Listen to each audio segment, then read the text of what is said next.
I told my father that I owe him nothing, and I worked hard to get my house, so his daughter better do the same and earn her own. I am the only biological child of my father, George. George divorced my mother when I was a teenager and married Erica, who has a daughter, Kathy, from a previous marriage. George has always had a severe case of second family syndrome. He was an absent father to me, but has been an over-the-top enabling parent to Kathy. I put myself through college and built a successful career in finance. I bought my own house and am financially secure. Kathy, on the other hand, has never held a job for more than a few months and relies entirely on George and Erica. 2 years ago, George and Erica decided to buy Kathy a house. They put down a large down payment and co-signed a substantial mortgage. They did this without consulting me, and I was not involved in any way. I was hurt that they never offered me any financial help, but I kept my mouth shut. Last month, George called me, sounding frantic. It turns out Kathy has been completely irresponsible. She stopped making the mortgage payments 6 months ago, assuming George would cover them.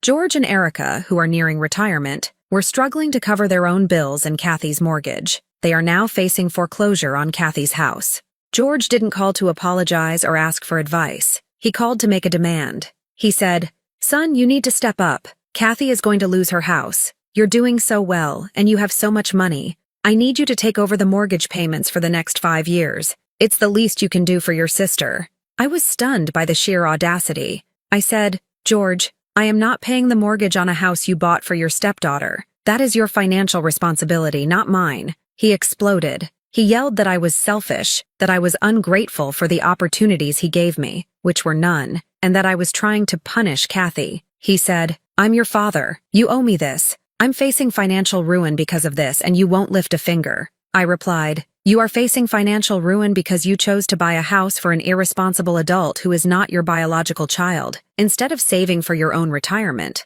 I owe you nothing. I earned my house. Kathy needs to earn hers." My answer is no. He called his lawyer, who confirmed that I have zero legal obligation to pay. He then tried to liquidate some of his retirement savings to save the house, but it was too late. The bank foreclosed.